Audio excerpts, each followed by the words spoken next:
किसी को पुत्र दुर्लभ लगता है, किसी को पद दुर्लभ लगता है,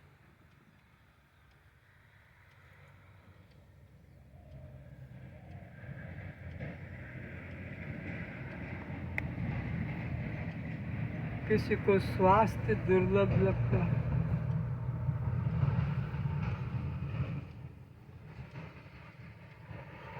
पर हमारे शास्त्रों में न धन को दुर्लभ कहा, न पुत्र को दुर्लभ कहा, न पद को दुर्लभ कहा, न स्वास्थ्य को। हमारे शास्त्रों में तो मानव जीवन को दुर्लभ कहा।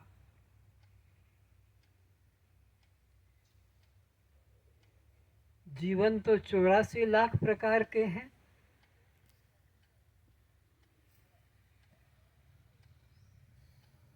इंद्र का पद,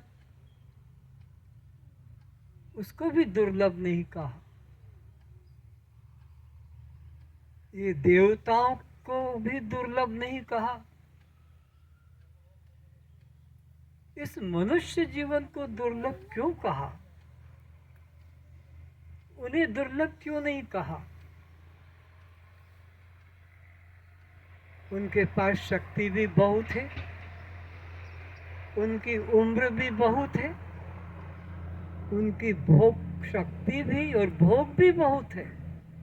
हमारी उम्र भी कम है, शक्ति भी कम है, भोग और भोग को भोगने की शक्ति भी कम है। उम्र भी कम, शक्ति भी कम, भोग भी कम, क्योंकि हम सब उनके भिखारी हैं। मंदिर में जाकर हाथ जोड़कर यही तो प्रार्थना करते हैं कि सुख संपत्ति घर भेजो और कष्ट मिटाओ। यही तो प्रार्थना है हमारी। तो जिनमें इतनी क्षमता है कि हमें वे भोग भी देते हैं और हमारे को वो संसार का जो जो भी सुख कामना है पूरी करते हैं, फिर भी वे यहाँ मानव जीवन में आने की याचना करते हैं परमात्मा से। वे देवी देवता जिनके हम पूजा करके अपनी इच्छाओं की पूर्ति चाहते हैं, वे देवता चाहते हैं मानव जीवन। क्यों? यहाँ पर ज्ञान प्राप्त किया जा सकता है। उन योनियों में ज्ञान प्राप्त नहीं होता है। वो भोग योनि है, खूब भोग भोग सकते हैं, लेकिन उनको न ज्ञान की प्राप्ति होती है और न वो जन्म मरण के चक्र से छूट पाते। ये मानव जीवन में ये विशेषता है कि आप अपने देह का निर्वाह करते हुए, भोग भोगते हुए और अपना कल्याण का साधन कर सकते हैं। इसलिए इस मनुष्य जीवन को सब योनियों से श्रेष्ठ योनि कहा, दुर्लभ योनि कहा। इसी कारण कि इसमें ज्ञान प्राप्त हो सकता है, दुख से छुटकारा लिया जा सकता है। और हर योनि में इसी मानव जीवन के लिए प्रार्थना की है आप लोगों ने। जब जब जिस योनि में गए हैं, मानव जीवन के लिए प्रार्थना की है कि एक बार प्रभु मुझे मानव जीवन प्रदान कर दो, ताकि मैं इसमें जाकर किसी गुरु की शरण में ज्ञान को प्राप्त करके इस आवागमन के चक्र से सदा के लिए छुटकारा प्राप्त कर सकता हूँ। और जब जब ये मानव जीवन प्राप्त होता है, फिर वो बात भूल जाते हैं जो माँ के गर्भ में भगवान से करके आए थे। हर जीव माँ के गर्भ से निकलने के लिए प्रभु से प्रार्थना करता है कि अब मैं तुम्हारा ही भजन करूँगा, तुम्हारी ही पूजा करूँगा, तुम्हारी ही आरती करूँगा, तुम्हारी ही चाह कामना करूंगा और किसी की भी पूजा आरती चाह कामना नहीं करूंगा, नहीं करूंगा। प्राण जाए पर वचन न चाहिए। एक एक व्यक्ति यही प्रतिज्ञा करके गर्भ से बाहर आए। लेकिन जब गर्भ से बाहर आते हैं तो गर्भ की बात वही रह जाती है और फिर यहाँ भी वही जो हर जन्म में करते आए, तू मेरी मैं तेरा, यह मेरा यह मेरी, बस इसी में फिर आसक्त हो जाता है। और संत आकर जगाते हैं कि उठ जाग मुसाफिर भोर भई, अब रैन कहाँ जो सोवत है। इतना इतना युग बीत गया, सोते सोते कितने कष्ट पाए, ये जीवन मिला और यहाँ आकर फिर उन्हीं संसार के पंच विषयों में आसक्त हो रहा है।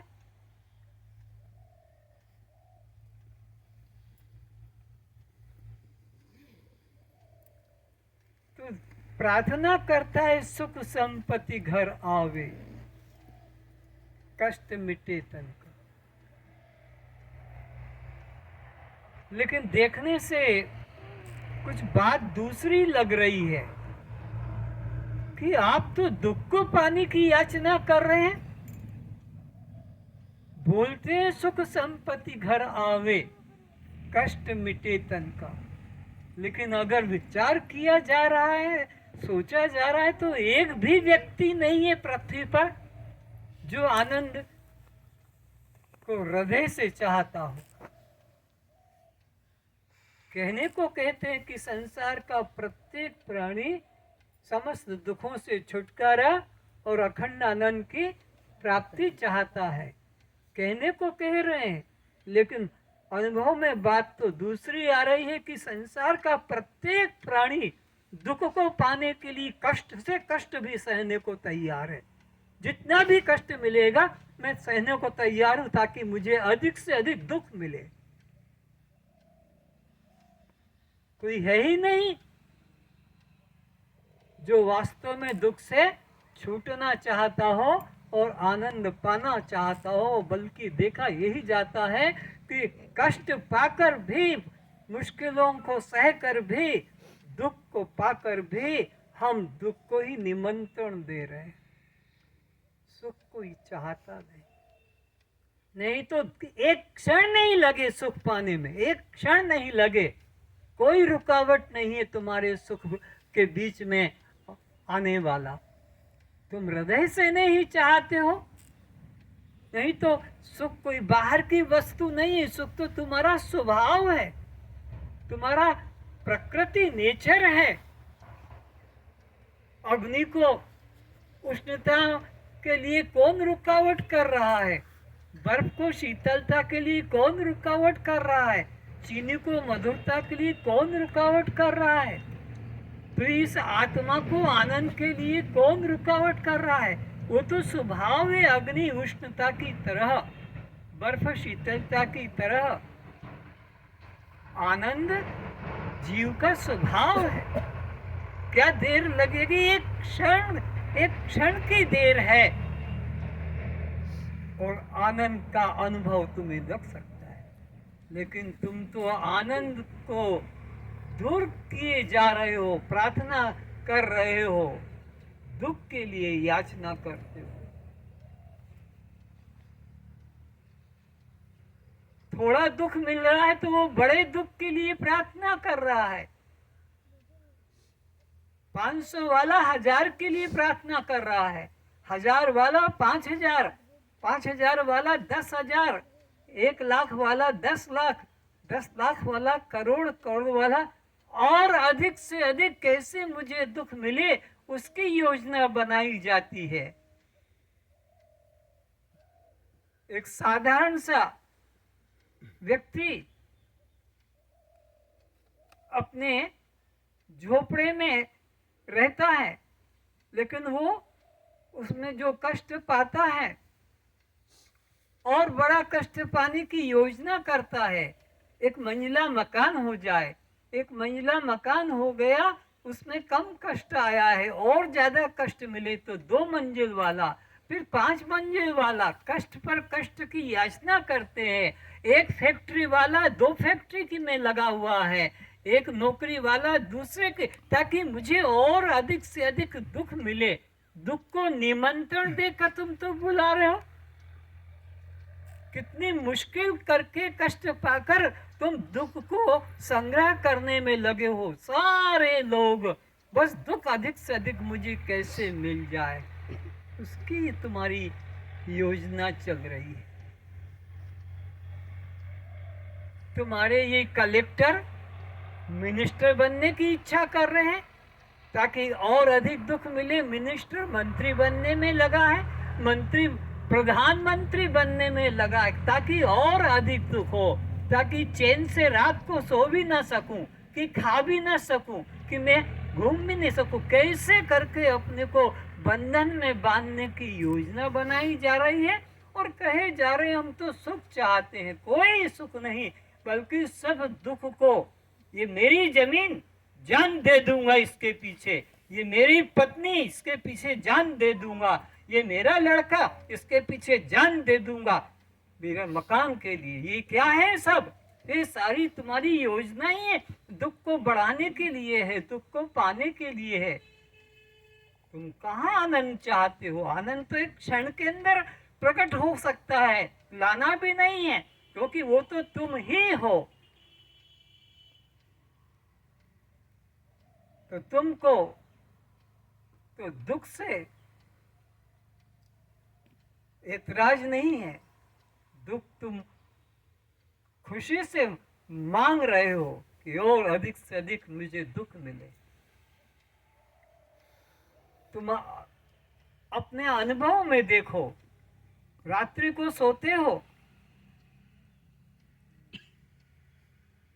पत्नी, पति, पुत्र, धन, पद, प्रतिष्ठा सब कुछ है, और सोना चाहते हो, तो उसी पत्नी को, उस अलंकार को, उस पद को बोले अब बस मत करो, मुझे सोने दो, अब मुझे सोने दो, अब थोड़ी देर मुझे चैन से सोने दो। ये वही पत्नी है जिसकी दिन भर तुम प्रतीक्षा कर रहे थे कि कब रात आएगी और कब मैं इससे मिलूंगा। ये वही पति है जो दिन भर तुमने प्रतीक्षा की कि कब आएगा और कब मैं इससे प्यार करूंगी। ये वही पुत्र है, ये वही तुम्हारा सब कुछ है। लेकिन एक समय आता है कि उस वक्त फिर न तुम्हें धन अच्छा लगता है, न पति अच्छा लगता है, न पत्नी, न पुत्र, न अलंकार, न तुम्हारे आभूषण, कपड़े। अब कैसे मुझे चैन से नींद आ जाए, चैन से नींद आ जाए। कोई सामान साथ में नहीं है, इन सामान से तो उब गए थे, तब तो कहा कि अब मुझे सोने दो, क्या यही धंधा रात भर करेंगे और मुझे कल काम नहीं, क्या बस करो। ये सब सामान था, लेकिन शांति नहीं थी। डॉक्टर के पास जाकर कहते हो कि मुझे एक टेबलेट दे दो जिससे कि मैं 2 घंटे सो जाऊं, नींद आ जाए, और डॉक्टर निरंजन हो और वो कहे कि तू नींद की गोली लेकर दे सोना चाहता है और मेरे पास में पेटेंट दवा है, जाते सो जाएगा। लेकिन फिर तेरी पत्नी को कोई ले जाए, वो तेरी पत्नी किससे प्यार करे, अरे मरे साली भाड़ में जाए, उसकी ऐसी की तैसी, मेरे को तो नींद चाहिए। और यही पत्नी भी आए मेरे पास कि मुझे दवा दे दो, मुझे नींद आ जाए, अरे मैं तो दे दूंगा, नींद आ जाएगी, पर तेरा पति किसी से प्यार करेगा, वो मरे साला कुएं में जाए। ये लो। और ऑफिस जाता है तो फोन कर करके पत्नी को चेक करता रहता है, कहाँ है, इतनी देर क्यों लग गई, मैंने तुमको 2 बार फोन किया, वो बेचारी लेटिन गई होगी कुछ कहा, लेकिन तुमको उसी वक्त पर तुमने फोन क्यों नहीं पकड़ा। और वो पत्नी भी प्यून को नाश्ता करा करा कर, ये बाबू दिन में किससे बात करता है, कहाँ किस रहता है, और वो प्यून भी खबर देता रहता है कि वो होटल में गया खाने को। दिन भर यही धंधा, और रात्रि को सो गए और सुबह उठे, रात में सुख से सोया, बड़ी मीठी नींद आई। सुख से सोया, बड़ी मीठी नींद आई। क्यों? सुख के सामान तो बाहर ही रह गए, वो शराब की बोतल, वो पत्नी, वो पति, वो पुत्र, वो धन। ना ना, वो किसी में भी सुख नहीं लगा। तब तो डॉक्टर से दवा लेकर भी सोने की इच्छा करता था। अनुभव में तो ये आ रहा है, अद्वैत में सुख है, अद्वैत में सुख है। गहरी निद्रा में क्या होगा? अद्वैत होगा। न बाप न बेटा, न गुरु न चेला, न भक्त न भगवान, न पति न पत्नी, न पुत्र न पुत्री, न पद न प्रतिष्ठा, कुछ नहीं। केवल एकमात्र, केवल एकमात्र चैतन्य।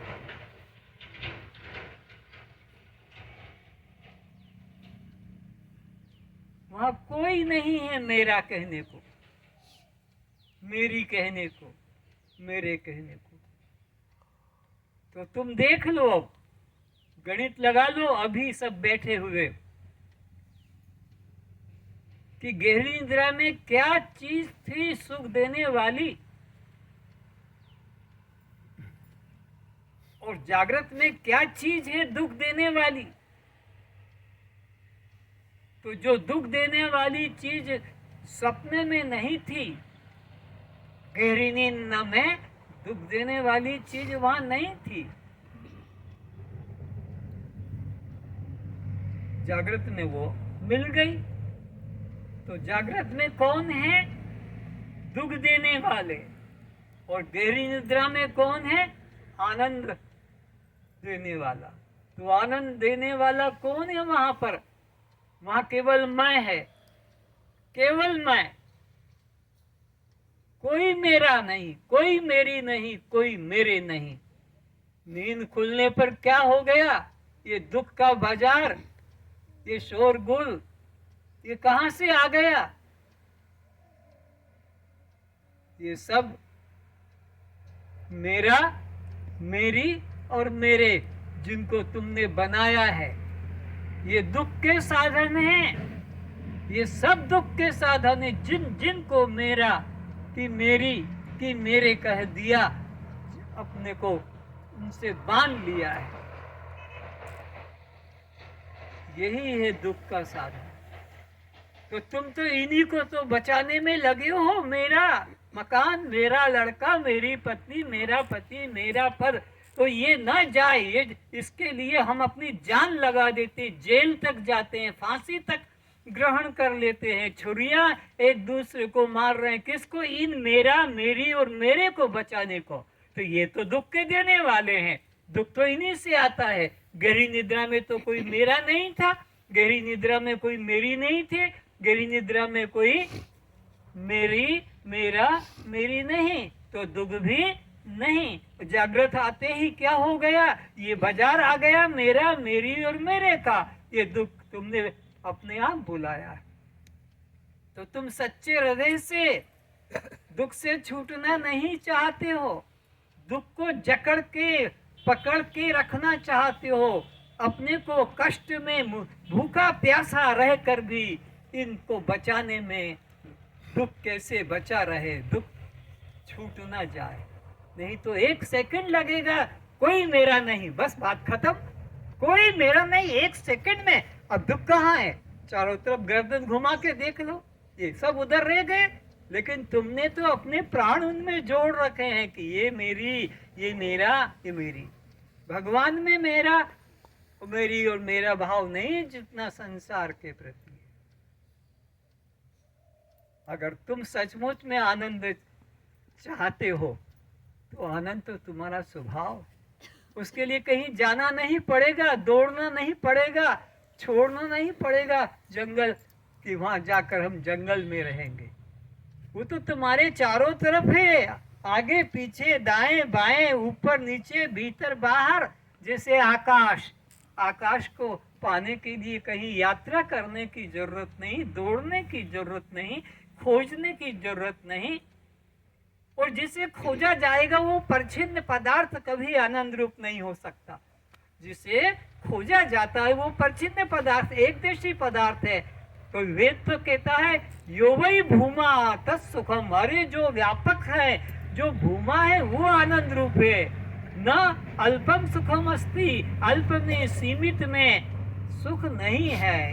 भगवान कृष्ण भी गीता के 9 अध्याय के 30 श्लोक में कहते हैं, क्या कहते हैं, अनित्यम असुखम लोकमीमम प्राप्य भजस्व माम। अरे ये सारा संसार जो नाम रूप दिखाई पड़ता जगत अनित्य अनित्य अनित्य है, और फिर सुख से रहित है।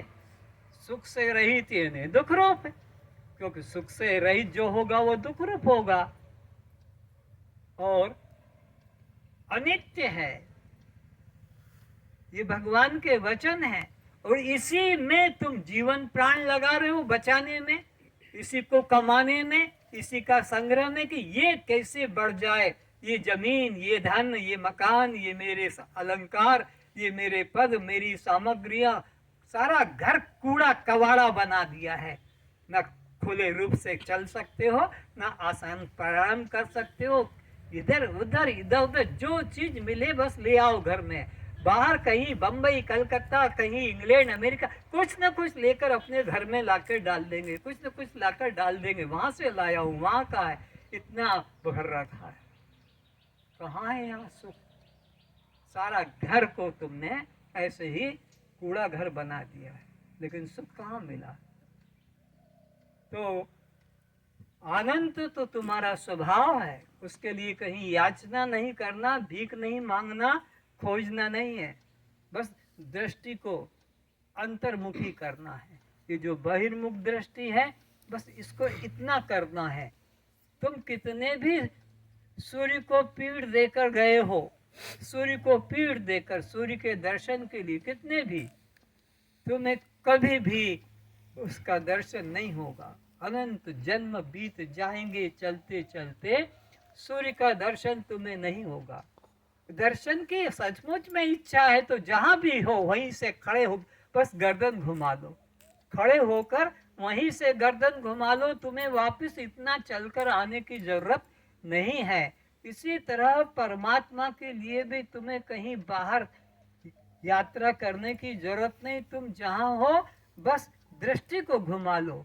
सूर्य को देखने के लिए दृष्टि घुमाना है, परमात्मा को देखने के लिए भी दृष्टि घुमाना है। अनात्मा से आत्मा की तरफ कर लो, जड़ से चेतन की तरफ कर लो, दृश्य से दृष्टा की तरफ कर लो, प्रकृति से पुरुष की ओर कर लो, शव से शिव की तरफ कर लो। बस दृष्टि को करना है, घुमाना है, तुम्हें एक कदम भी आगे पीछे नहीं होना है। तुम वहां के वहीं हो, तुम परमात्मा से कभी दूर गए नहीं कि परमात्मा तुमसे कभी दूर हुआ नहीं। अरे ये जो प्राण चल रहे हैं ये परमात्मा ही तो है, इसके बिना तुम एक क्षण भी जिंदा नहीं रह सकते हो। ये प्राण जो अंदर गया और बाहर आया ये परमात्मा है, लेकिन तुम्हारी तो श्रद्धा बाहर की तरफ है, बाहर की तरफ। तुम इधर नहीं देख रहे हो अंदर जो बैठा है और तुम्हारे सारे यंत्रों को, सब इंद्रियों को काम करने की शक्ति दे रहा है। तुम्हारी दृष्टि उधर नहीं है, तुम्हारी दृष्टि बाहर है। जिन्होंने पत्थर को छेनी हथौड़ी लगाकर एक आकार दे दिया, रंग पालिश कर दिया, उसको तुम भगवान मानते हो, उसके आगे हाथ जोड़ते हो, प्रार्थना करते हो, उसको नहलाते हो, उसको कपड़े पहनाते हो, उसको सुंघाते हो। और तुम्हारे द्वार पर जो आता है, भगवान 2 दिन से भूखा हूं, मुझे कुछ खाने को दो, भाग, यहाँ तेरे लिए रखा है, कमाते खाते नहीं बनता है। और मंदिर में जाकर उसको खिलाते हो जो मांगता नहीं, खाता नहीं, पीता नहीं, बोलता नहीं, चलता नहीं, उसको कहते हो भगवान तुम नहीं खाओगे तो मैं नहीं खाऊंगा, तुम भी खाओ मैं भी खाऊं। उस पत्थर की मूर्ति के आगे हाथ जोड़ रहा है, और वो जो द्वार पर आया है उसके लिए भाग यहाँ से, इस तरह उसको अपना, अभी मैं पूजा कर रहा हूँ, अभी मेरे भगवान की, वो जो भगवान साक्षात था, बोलता हुआ, चलता हुआ, खाता हुआ, जिंदा मांग रहा है तो भी उसको नहीं दिया जा रहा है। और जो वो बैठा है पत्थर की मूर्ति, जिसमें कोई योग्यता नहीं उठने बैठने चलने की, उसको भगवान मान रहा है। इससे तो ज्यादा जिंदा तुम्हारे बच्चे भगवान हैं, प्रत्यक्ष भगवान हैं। तुम्हारे देखते देखते देखते आकार भी बढ़ता है, इच्छाएं भी बदलती है, उनके स्वभाव गुण सब बदलते हैं।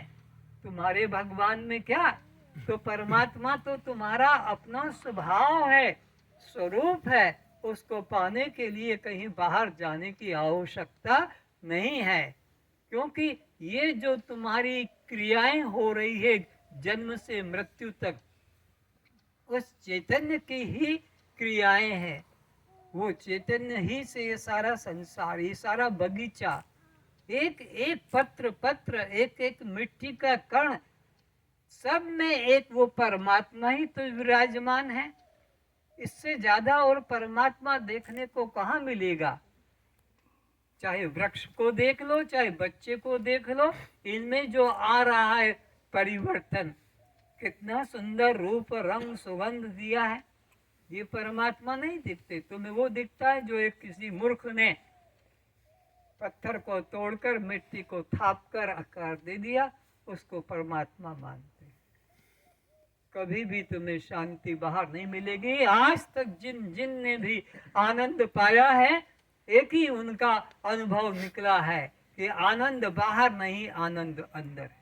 अनेकों अनेकों संत जिन्होंने भी परमात्मा को पाया है, आनंद को, उन्होंने एक ही बात बताई कि वो आनंद बाहर की चीज नहीं, वो आनंद सबके अंदर है, सबका अपना स्वरूप है।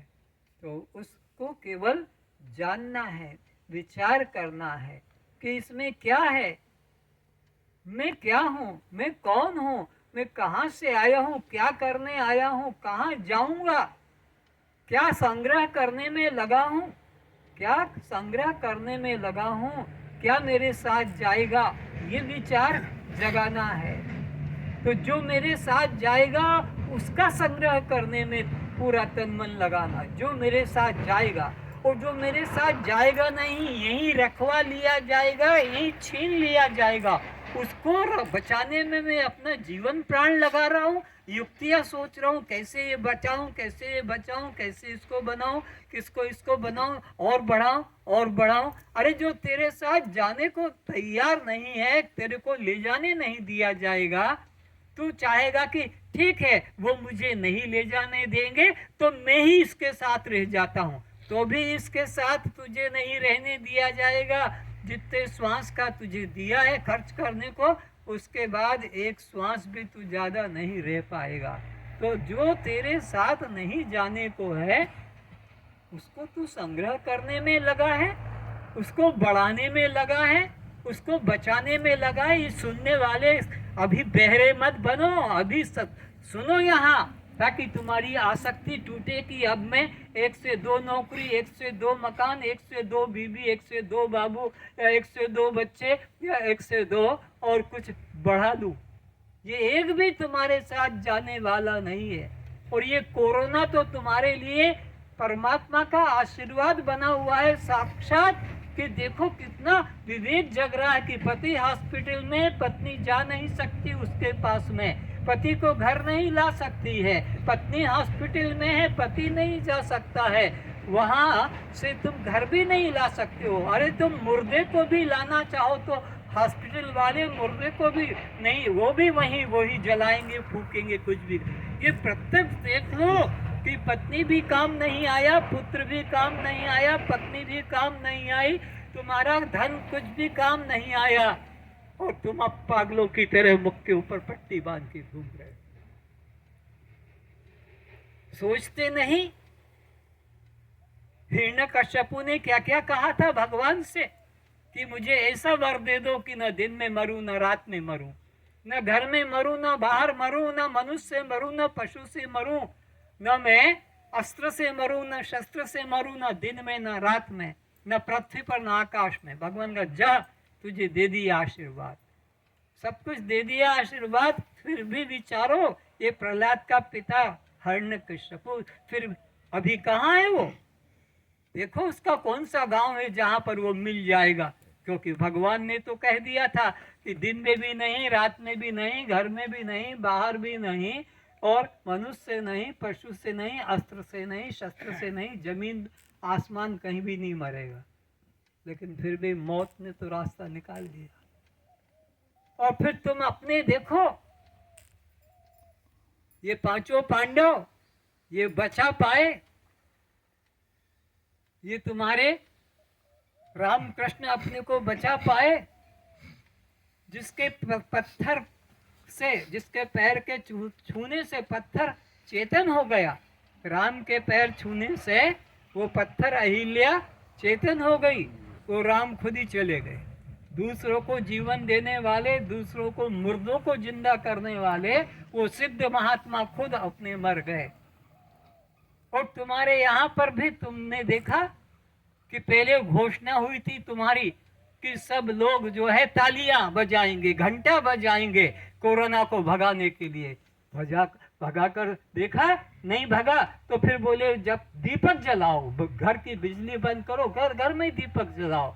वो भी देख लिया तुम्हारा वो कोरोना गया, बोला ऐसे नहीं जाएगा, मुख के ऊपर पट्टी बांध लो। तो मुख के पर पट्टी बांधने से चला गया, सब पागलों की तरह ले लेकर आते, भूत की तरह शक्ल दिखती उनकी, और बस लगा के फिर उससे भी नहीं गया था, ऊपर टीका लगाएगा। अब टीका का बीमारी चलेगी, फिर वो टीका लगाएंगे, फिर उसके बाद में फिर अमर हो जाओगे। तुम्हारा वो टीका फिर अमर कर देगा क्या? बुद्धि विवेक खत्म हो गया। अज्ञानी तो अज्ञानी, ये ज्ञानी भी ब्रह्म ज्ञानी होकर भी कोरोना है, कोरोना है, पट्टी बांधो, पट्टी बांधो, नहीं तो लग जाएगा, ये संक्रामक रोग लग गया है। तो इस आत्मा को पहचानो कि ये देह तो नश्वर है, जन्मा है, ये मरेगा, इसको आज तक तो कोई बचा नहीं पाया है। तो ये देह दृश्य और मैं इससे अलग दृष्टा हूं। जिस चीज को मैं देख लेती हूँ, देख लेता हूँ, वो मुझसे अलग है। जिसको मैं जान लेती हूँ, जान लेता हूँ, बस मैं उससे अलग हूँ। इतना सही तो विज्ञान है। कोई कॉलेज की डिग्री थोड़ी लाना है, कोई तुमको पीएचडी होना नहीं है कि तुमको कोई इसमें ऊंची डिग्री मिलने वाली। इतना सा जान लो कि जो मैं देख रही हूँ, जो देख रहा हूँ वो उधर है और मैं इधर हूँ, बस। तो उसका उधर धर्म हो गया, मेरा धर्म देखना जानना रह गया। इतना क्यों उसमें घुस रहे हो? दृश्य में कभी मत घुसो। और तुम्हारी ये बीमारी है कि जो दिखता है उसी में घुस जाते हो, जो दिखता है उसी में घुस जाते हो, इन्हें मैं और मेरा उसको करके मान लेते हो। न वो मैं हूँ न वो मेरा है, मैं उससे बिल्कुल अलग हूँ। इतना तो सीखना है। जो मेरा कहला गया बस वह मैं नहीं। तो ढूंढो अब तुम कि तुम्हारा मेरा कहाँ तक तुमने बना के रखा है। बस वो मैं नहीं हूँ तो दुख भी नहीं है। दुख वही है जिसको तुमने मेरा कह दिया कि मेरा बनाया, मेरे की मोहर मार दी। तो अब कितनी देर लगेगी दुख से छूटने में? मेरा नहीं, बस खत्म। दुख को बुलाने में कितना समय लगेगा? बस मेरा है, मेरा है, बस। दुख चारों तरफ से तुम्हें घेर लेगा, और मेरा नहीं तो दुख भी नहीं। बात इतनी सी है, पर तुमको तो एक बीमारी लग गई सुनने की। स्वामी जी बोलेंगे, स्वामी जी बोलेंगे, रात दिन ग्रंथ बना बना कर ढेर लगा दिया, तुमने भी घर में खरीद खरीद कर रख दिया। अब इसका कब पढ़ोगे और कब अनुभव करोगे? बस सुनने में लगे हो, सुनने में। सुना, आप सुनाएंगे, आपके मुख से अच्छा लगता है, आपके मुख से। ये बीमारी लगी है सुनने की भी, हटाओ इस बीमारी को। सुनते ही रहोगे तो चलोगे कब? पहुंचोगे कब? यात्रा कब शुरू करोगे? सुनने में ही अभी लगे हो, अभी निर्णय ही नहीं कर पाए हो कि किस तरफ से मैं चलूं। इसलिए अपने जीवन में उतारना। अभी भजन तो बोल दिया, कितना अच्छा बोल के बैठ गई मैडम वहां चेयर पर। लेकिन उसमें एक एक वाक्य जो बोला है उस पर भी तो अमल करना है कि बस खाली बोल कर खत्म करना है। हम तो बस पढ़ के सुनाने में लगे हैं कि बस हम पढ़ रहे हैं, सुना रहे हैं, अब ये सुने न सुने इनकी मर्जी। हमने तो अपना अंदर का जो था ईगो, अहंकार, वो प्रकट करके रख दिया।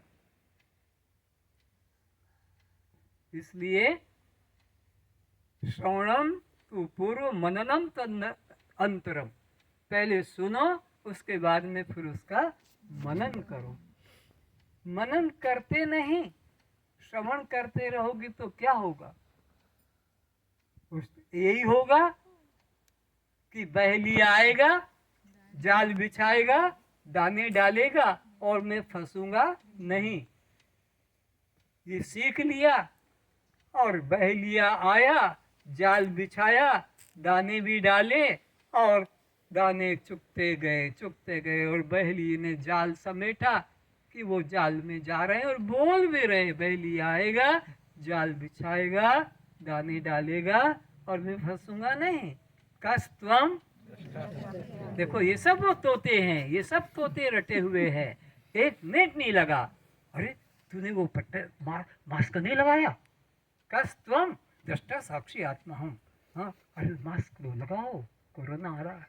ये देखो दोनों बातें, इधर मास्क भी लगाओ, कोरोना छुप जाएगा, संक्रामक रोग तुमको लगे, और बोले जा रहे, अरे जन्मा है तो मरेगा, जातसी ध्रुवम मृत्यु, भगवान ने वो कह दिया कि जो जन्मा है सो मरेगा, उसको बचाया नहीं जा सकता।